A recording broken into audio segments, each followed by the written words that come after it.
Salut les amis, j'espère que vous allez bien et que vos affaires avancent.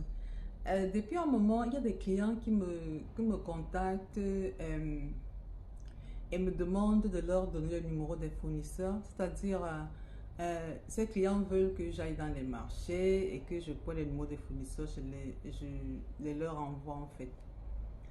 Quand je fais des vidéos, je fais des recherches, je fais tout ce que je fais là, c'est pas pour... En fait, ce que je veux dire tout simplement, c'est que je ne... Moi, je donne pas les numéros de contact des fournisseurs. Je donne pas. Je pense que dans mes vidéos, je vous dis souvent, si vous êtes intéressés, ceux qui sont intéressés par des... pour acheter, pour commander les choses en Chine, contactez-moi sur mon... Je vais vous aider en acheter. Je vais travailler avec le fournisseur pour les achats et puis l'expédition jusqu'à votre pays. Je pense que je précise ça tout le temps. Mais depuis un moment, des gens m'écrivent presque tous les, pas presque tous les jours, même hier, m'ont encore écrit.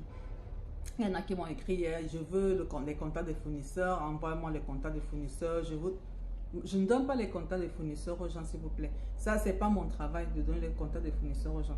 Si je voulais donner les contacts des fournisseurs, j'allais juste rester à la maison. Je demande, je sais pas.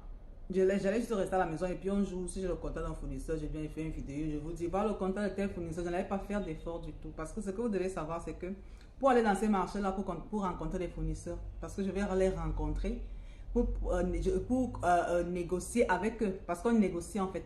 Quand je parle de négocier, je ne dis pas que je suis en quelle que je suis en contrepartie. Effectivement, je leur donne quelque chose puisque les clients que j'aurai à travers mes vidéos, je vais acheter leurs articles chez ces fournisseurs-là. C'est tout ce que je leur donne. Mais entre-temps, je m'entends avec eux, je cause avec eux, je prends leur contact. Et il y en a qui ne donnent même pas de contact. Il y en a qui ne savent pas le donner comme ça. Et il y en a qui donnent, donc il y en a qui ne sont pas accessibles du tout. Donc, pour aller dans ces marchés-là, tu dois payer les transports pour y aller. Pour aller dans ces marchés-là, pour causer avec ces fournisseurs-là, ça me prend de l'énergie. Pour même trouver des fournisseurs, parfois, comme je vous dis souvent, la Chine est tellement grande. Tous les marchés ne sont pas dans une même ville. Presque toutes les villes en Chine ont des marchés de vente en gros. Presque toutes les villes en Chine ont des marchés. Donc, même les fournisseurs qui sont en dehors de ma ville, je dois négocier avec eux. Parfois, ils doivent me déplacer. Parfois, j'ai la chance de les trouver en ligne, c'est-à-dire je fais des recherches, je les trouve et tout. Vous voyez, tout ce temps-là, toute cette énergie-là, et vous voulez que je vienne m'asseoir, je prends juste leurs contacts, je vous les distribue comme ça, mais quand même. C'est mon travail en fait, c'est un travail que j'ai choisi de faire. Maintenant, je n'ai pas choisi de distribuer les contacts des fournisseurs. Je ne sais pas si vous comprenez. J'ai choisi de trouver des opportunités d'affaires pour vous. Et maintenant, si vous êtes intéressé, on travaille ensemble. C'est-à-dire, moi, je vous ai acheté ces articles là chez les fournisseurs, ces marchandises là chez les fournisseurs contre une commission. Donc, j'ai ma commission que je prends en fait. Donc, dit que je vais vous donner les contacts des fournisseurs. Je voulais, quand nous serons clairs là-dessus, je ne donne pas des contacts des fournisseurs aux gens. Pas du tout.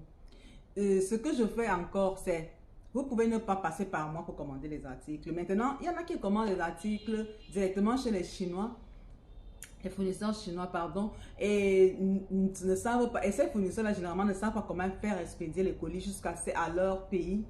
Maintenant, vous pouvez me contacter, je peux faire dans le, je sais pas, je peux toujours être intermédiaire à ce niveau-là, à ce niveau où le fournisseur peut envoyer je peux recevoir les colis de ces clients-là. Mais là, il y a toujours une commission. Vous devez me payer ma commission parce qu'en fait, je ne vais pas faire ce travail pour rien, vous comprenez un peu. Donc, venez me demander les contacts des fournisseurs tout le temps. Ce n'est pas ce que moi je fais. Peut-être d'autres personnes le font, ce qui est sûr, c'est possible. Parce que si beaucoup de gens me contactent, me demandent les contacts, les numéros de téléphone, les numéros de téléphone des fournisseurs, ça signifie qu'il y a d'autres personnes qui le font. Mais moi, je ne le fais pas. Je ne donne pas un numéro de fournisseur aux gens. Moi, je ne le fais pas en fait. Donc, je voulais être claire sur ce point aujourd'hui, s'il vous plaît. Et je voulais aussi parler de quelque chose. J'ai remarqué aussi des clients qui ont un problème de confiance. Et il y en a qui me disent, j'ai été trop arnaqué, donc je ne fais plus confiance, je ne peux plus acheter comme ça. Pas plus tard que hier, j'ai reçu un voice encore. Une dame qui me dit, elle ne paye pas avant de recevoir sa marchandise. Même si c'est combien. Elle ne paye pas avant de recevoir sa marchandise. Ça signifie que je dois prendre l'argent de mes poches. J'achète la marchandise. Je paye le transport. Ça arrive dans son pays et c'est à ce moment-là qu'elle me paye. Je lui ai donc dit non. Moi, je ne travaille pas comme ça. En fait, si tout le monde se met à avoir peur de continuer de se lancer ou bien parce qu'il a été arnaqué avant ou alors parce qu'il a entendu qu'on arnaque les gens, c'est que vous n'allez pas faire le business. Laissez-moi vous dire un truc. Hein. Quelqu'un qui fait vraiment le business, qui sait ce qu'il veut, n'a pas peur. N'a pas peur. Je ne vous demande pas de vous lancer n'importe comment, mais vous observez, par exemple, il y a des gens qui entrent dans mon groupe WhatsApp, qui restent là même pendant une année. Et ça fait peut-être un an qu'ils commandent. Ça signifie qu'ils ont d'abord cherché à avoir... Ils ont d'abord laissé le temps pour me faire confiance en fait. Oui, j'accorde encore ça, il n'y a pas de souci. Vous entrez dans mon groupe WhatsApp, ça fait un an, 2 ans, vous commandez après. Il n'y a pas de souci. Mais dire que je vais acheter les choses, parce que si nous aussi on commence à regarder que on a été arnaqué, vous pensez que nous on n'a pas été arnaqué, nous on a été bien arnaqué par les clients. Je vais vous prendre un exemple. Moi je suis camerounaise.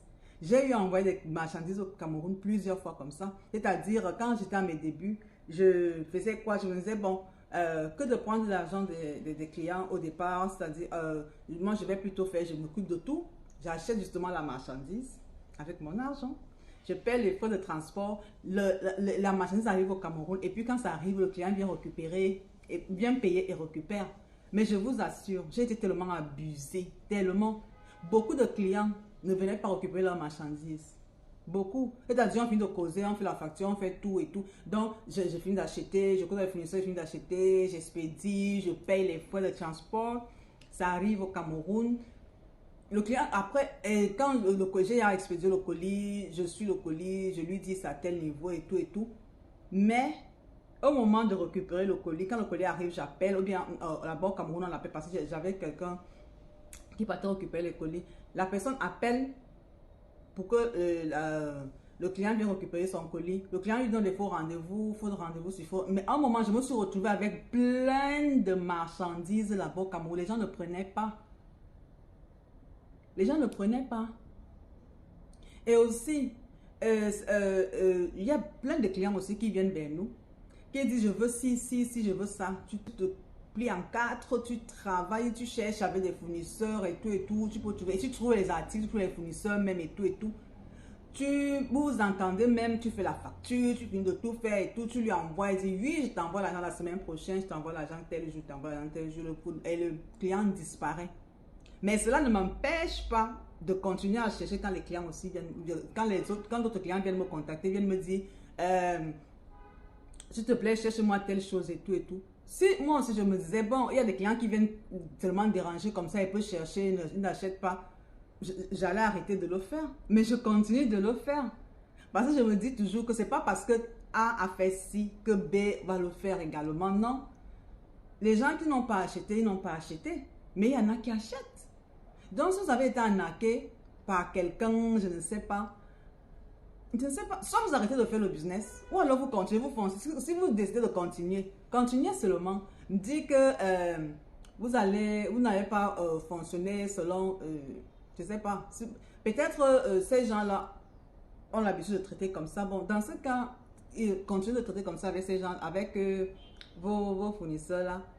Mais moi, je ne traite plus comme ça, je suis désolée. Donc, enfin, l'idée que je veux souligner ici, c'est que quand vous faites le business, vous faites des affaires, là, vous voulez acheter, vous voulez faire ci, vous voulez faire ça, mettez souvent la peur de côté. Mettez un peu ça de côté. Oh, on m'a frappé, on m'a fait ça. Il y a des clients, j'ai des clients avec qui je travaille même aussi, qui m'ont dit, on m'a tellement frappé, tellement, qu'est-ce qui me dit que toi, tu vas pas me faire la même chose? Et puis je lui dis, moi, je ne sais pas quoi te dire là maintenant. Je ne veux pas te dire je suis meilleur ou bien je suis tout ce que je peux, c'est que ce n'est que de ça que moi je vis. Et c'est vrai, je vis seulement du business que je fais. Je ne fais pas un autre travail. C'est ça mon travail. Et c'est ça que je vis. Maintenant, ce que je te propose, c'est que tu peux entrer dans mon groupe de vente. Tu vois comment ça se passe. Et vous-même, vous voyez, avant de commencer à faire des vidéos, venez, on ouvre les colis ensemble. moi, j'ai toujours fait des vidéos. Quand je reçois les articles, je fais des vidéos, je montre dans mon groupe, je montre dans mes réseaux sociaux, je montre même ça aux clients et tout et tout. Donc, vous pouvez entrer dans mon groupe, vous voyez tout ça. Et maintenant, à vous de voir si vous pouvez commander chez moi, avec moi ou pas. Et puis, il y a plein de clients qui travaillent avec moi comme ça là depuis. On n'a aucun problème. Alors ils ont été arnaqués avant. Excusez-moi si j'emploie toujours elles, c'est parce que ce sont les femmes qui achètent beaucoup plus chez moi. Bon, je ne vais pas dire que ce sont les femmes qui achètent beaucoup plus dans le monde entier. Donc, en fait, c'est ça. Donc, si ces gens-là aussi te disaient, bon, comme j'étais arnaqué, j'arrête, mais tu arrêtes de faire le business, et ça l'a arrêté, comprenez un peu. Donc, il faut un peu mettre la peur de côté. Il faut savoir que si une personne vous a arnaqué, ça ne signifie pas que tout le monde peut vous arnaquer. Je ne suis pas en train de vous demander de venir seulement commander chez moi. Je pense que je le dis souvent dans mes vidéos, que même si vous ne commandez pas chez moi, voilà les idées d'affaires. Même si vous ne commandez pas chez moi. Donc, c'est que je vais encore vous dire quoi. Bon, je vais vous souhaiter de faire de bonnes affaires. Faites de bonnes affaires. N'ayez plus peur de vous lancer dans le business. Même si vous avez une autre activité, c'est-à-dire vous travaillez, faites même un petit business comme activité parallèle. Faites même un petit business, ça va vous aider. Parce que je travaille avec beaucoup de dames comme ça. Elles travaillent dans des bureaux, mais elles font de business. C'est-à-dire elles font un petit business quand elles ont un peu de temps. Elles commandent et tout et tout.